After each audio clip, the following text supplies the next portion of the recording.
Hi, and welcome to this overview of the Islamic Empire. Today, we'll be looking at how this empire came to be, how far its influence spread, and how the Islamic Golden Age advanced civilization with a flourish of art and science. The story of the Islamic Empire begins in the Arabian Peninsula with the foundation of the Islamic faith. Islam was founded by Muhammad, a descendant of the tribe of Quraysh and the family of Hashim, part of a long line of princes who guarded the Kaaba of Mecca. Arabia in the 7th century had a sizable polytheistic community, particularly in Muhammad's birthplace of Mecca. After a successful career as a merchant, Muhammad claimed at the age of 40 that he was visited by the angel Gabriel, who shared with him revelations from God. He began to share these visions with his community in 613, 3 years after his first vision. But his initial attempt to preach what became Islam to the people of Mecca was met with stiff resistance. Muhammad was eventually forced to flee the city in 622. He found refuge in Medina, where he was able to amass a large following, who eventually returned with him to Mecca and took over the city.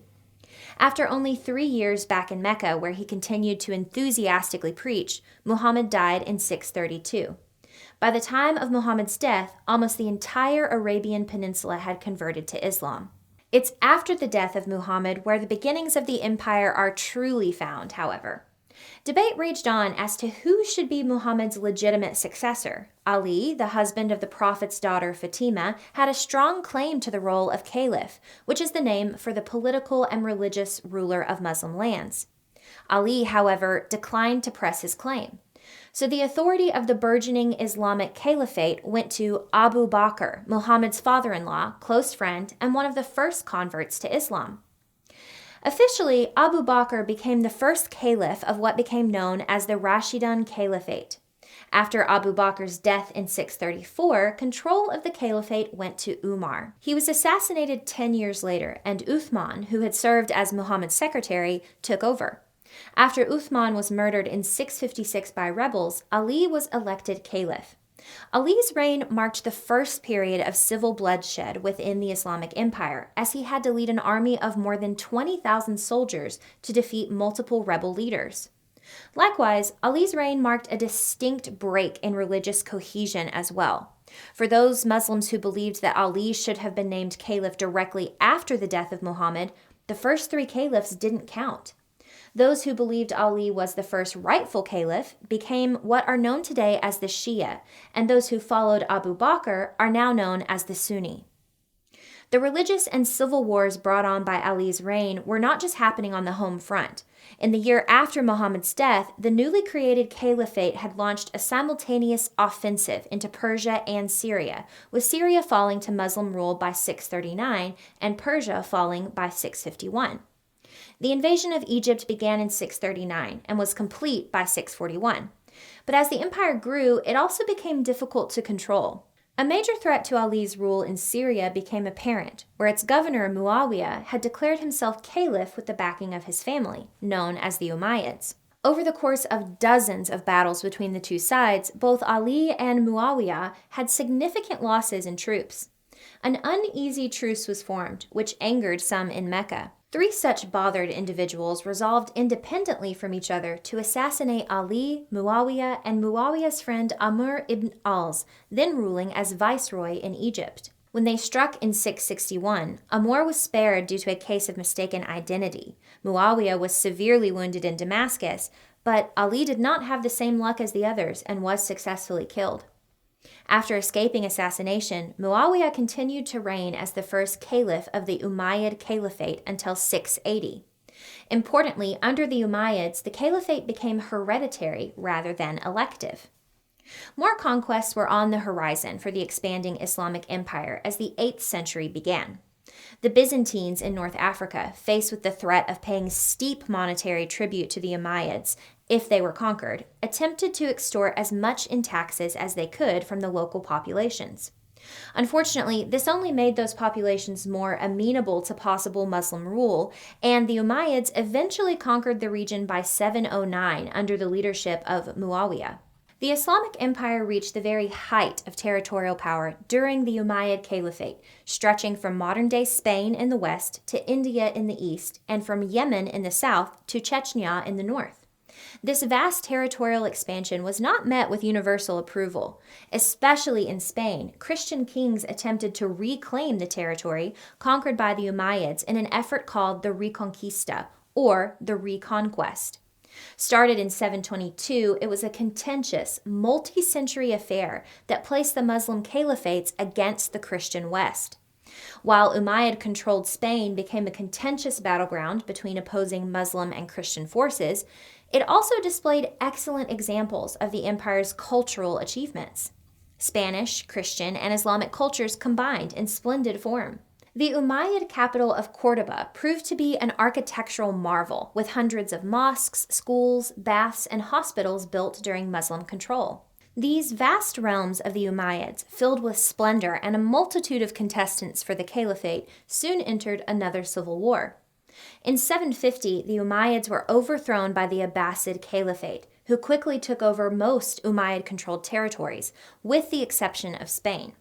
By the 10th century, the entire Islamic Empire was divided among three groups: the Abbasids ruling from Baghdad, the Fatimids ruling from Cairo, and the Umayyads still ruling from Cordoba. The Abbasids controlled the majority of Islamic territory with a still very sizable empire. During the Abbasid Caliphate, the capital of the empire was moved to the new city of Baghdad, now located in modern-day Iraq. Through dedicated government sponsorship of academic scholarship, the empire entered into what is known as the Islamic Golden Age.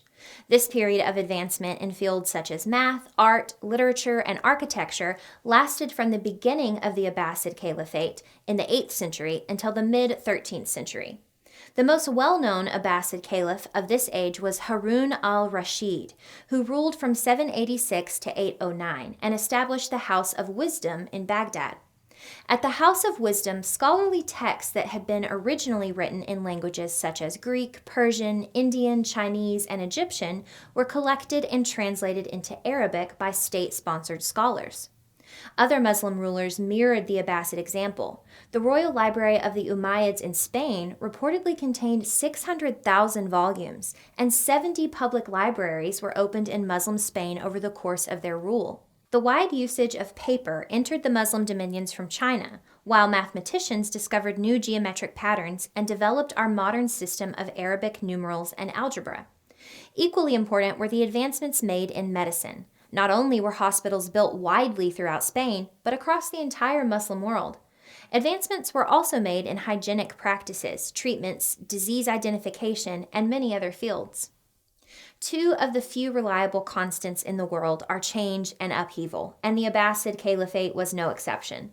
Their hold on power began to be tested in the 10th century. Turkish mercenaries recruited as royal bodyguards began to usurp royal authority and had the Abbasid Caliph al-Mutawakkil assassinated in 861. Another dangerous threat came from the southeast, where the Karmatian, a Muslim sect that believed in relaxing some of the obligations of the faith, burst onto the scene and conquered Bahrain after considerable bloodshed in 900. City after city in Arabia fell to the Karmatian, who enlisted the nomadic, cavalry-based Bedouins to their cause and took Mecca by storm in 930. After eventually executing 30,000 residents, they maintained regional rule throughout much of the 10th century, exacting tribute from the Abbasids in Baghdad. This example of disciplined cavalry outwitting the Abbasids proved a dangerous one, because the threat which did indeed wipe out Abbasid power, and with it the Islamic Golden Age, came from cavalry hordes on the steppes of Asia far to the east. These were the Mongols, who seized control of northern China in the 13th century and then moved westward, destroying caliphate control in Persia and shortly thereafter laying waste to Iraq and Syria. The Mongols besieged and subsequently sacked Baghdad in 1258, assassinating the last Abbasid caliph, al-Mustazim. The Mongol lieutenants in the conquered territories soon became autonomous princes, mixed with the Persians and Arabs, and converted to Islam. Okay, now that we've covered the main people and events of the Islamic Empire, here's a quick recap.